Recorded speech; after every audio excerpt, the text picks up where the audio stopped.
Hoje, dia 4 de junho de 2021, iniciou-se o julgamento da revisão da vida toda no Supremo Tribunal Federal, um julgamento tão aguardado. E eu trouxe aqui o voto do ministro Marco Aurélio Mello, o relator desse processo. E eu faço questão de destacar os principais pontos desse voto, porque demonstra que nós estamos no caminho certo desde o início. Então eu vou tomar a liberdade, vou ter que abaixar aqui a cabeça em alguns momentos para ler parte do voto dele, que eu acho que é importante para vocês tomarem conhecimento, tá bem? Vamos lá? Então, primeiro ponto que eu acho que é válido destacar é o que o ministro disse, qual foi o objetivo do legislador que criou a Lei 9876 de 99. Nessa lei 9876 de 99 foi instituído o fator previdenciário e também a modificação da metodologia de cálculo das aposentadorias. E nela trouxe uma regra de transição. Nesta regra de transição ficou caracterizado que as aposentadorias seriam calculadas com as contribuições a partir de julho de 94. Ou seja, simplesmente iriam ser desconsideradas as contribuições anteriores.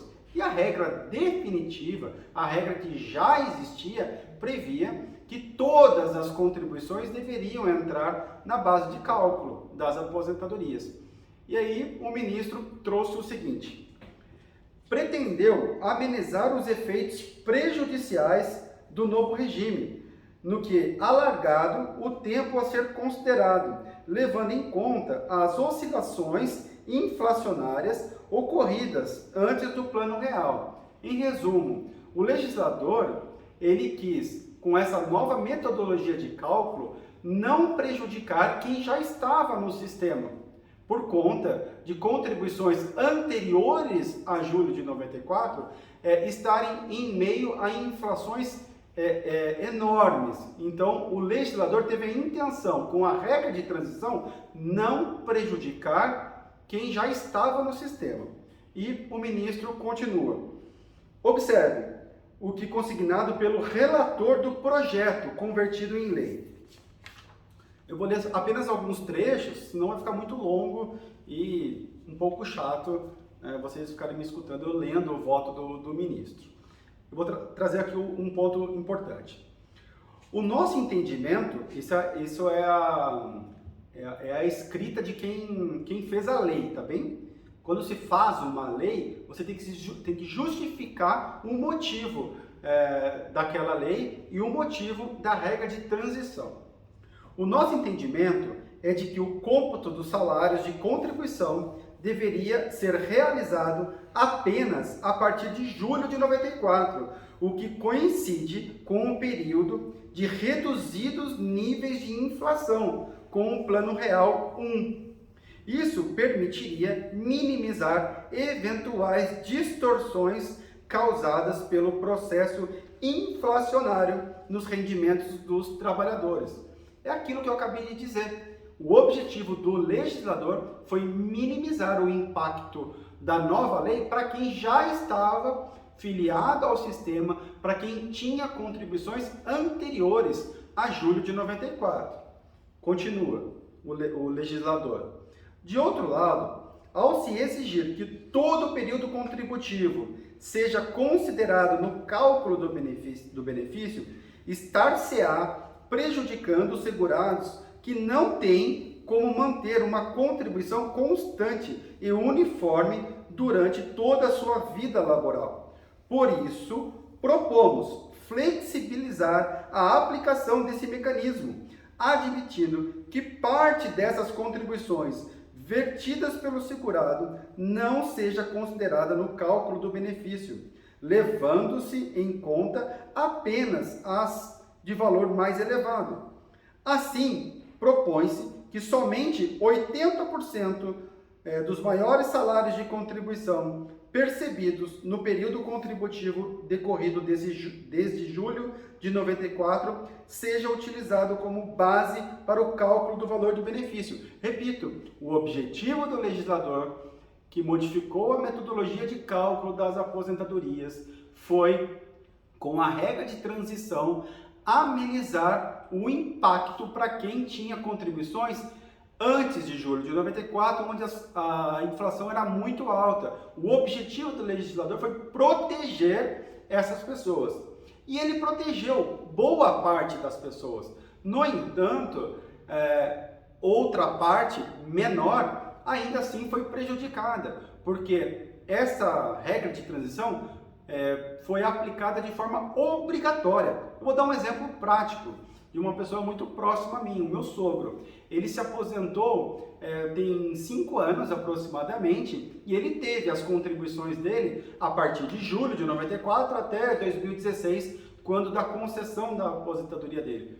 O que ocorre? De julho de 94 até 2015, quando ele se aposentou, ele contribuiu com um salário mínimo. Ele montou uma gráfica e ele, como contribuinte individual, tem a liberdade de recolher da forma que quiser. E ele recolheu sobre o salário mínimo. No entanto, antes de julho de 94, ele trabalhou na Coca-Cola e na Ipiranga, onde ele tinha um cargo bom, salário bom. No entanto, esse salário de contribuição dele não entrou no cálculo da aposentadoria dele.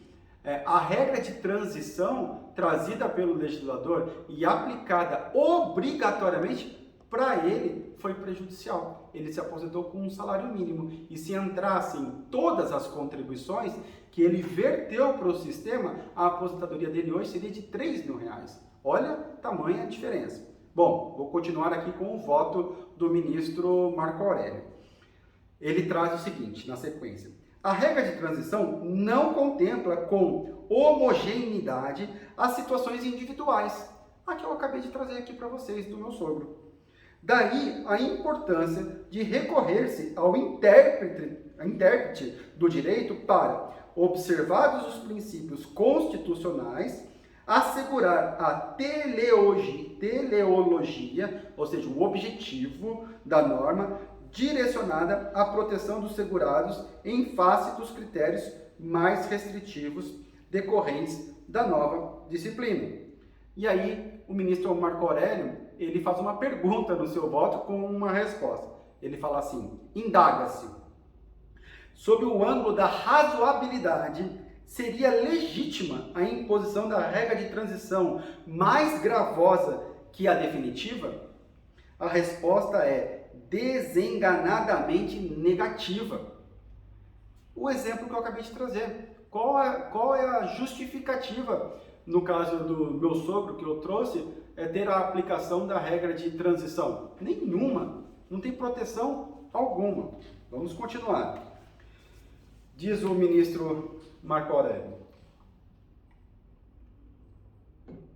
Cumpre reconhecer ao contribuinte a prevalência do critério de cálculo que lhe proporcione a maior renda mensal possível a partir do histórico das contribuições. A regra de transição não pode ser uma imposição, ela tem que ser uma opção para o contribuinte. Ele utilizar-se de todas as contribuições que ele verteu ao longo da vida ou somente as que foram realizadas a partir de julho de 94. É isso que o ministro Marco Aurélio está dizendo aqui no voto dele. Se os recolhimentos mais vultosos foram realizados em período anterior a 94, pertinente é aplicar a regra definitiva de apuração do salário de benefício, por ser mais vantajosa considerado aquele que se filiou antes da publicação da Lei 9876 de 99. Mais uma vez, refere-se aqui isso ao exemplo que eu trouxe para vocês. Entendimento em sentido contrário revelaria injusto descrime em relação aos filiados cujas altas contribuições se deram no começo da carreira profissional. Lembra do exemplo que eu te dei agora? Como bem apontado no parecer da Procuradoria-Geral da República, desconsiderar os recolhimentos realizados antes da competência de julho de 94 contraria o direito ao melhor benefício e a expectativa do contribuinte amparada no princípio da segurança jurídica. de ter levado em conta, na composição do salário de benefício, as melhores contribuições de todo o período considerado. O que ele quis dizer aqui? Você está no sistema, contribuindo, você sabe como que funciona a legislação, você tem conhecimento, você tem que ter uma segurança jurídica de que aquela legislação, quando chegar o seu momento de se aposentar, será aplicada para você. A modificação a qualquer momento, com regra de transição que possa te prejudicar, traria uma insegurança jurídica. É isso que o ministro Marco Aurélio trouxe nesse trecho do voto. Não há falar em majoração de benefícios sem contrapartida. O que ele quer dizer com isso? Os aposentados que estão pleiteando a revisão da vida toda não querem um aumento da sua aposentadoria a seu bel prazer. Ele quer porque ele contribuiu. E se ele contribuiu, tem que ter contrapartida. Então, repito, não há falar em majoração de benefícios sem contrapartida, sem recolhimento. Tampouco ofensa ao equilíbrio financeiro e atuarial do regime geral da Previdência Social. Porque o INSS faz um terrorismo, dizendo que, se aprovada a revisão da vida toda, vai causar um desequilíbrio financeiro e atuarial no regime geral da Previdência Social. Mentira! Porque há recolhimento do aposentado. Então não há que se falar em prejuízo para o INSS. Ao contrário, o enfoque prestigia a realidade dos fatos, uma vez que o afastamento da limitação temporal, considerada a regra definitiva, permite alcançar recolhimentos efetivamente realizados. E aí ele traz um ponto que a gente sempre destacou aqui na ABL Advogados, que foi que o próprio Supremo Tribunal Federal já tem posicionamento consolidado em uma revisão muito parecida, a chamada revisão do melhor benefício, desde 2013. E ele lembra isso aqui no voto dele.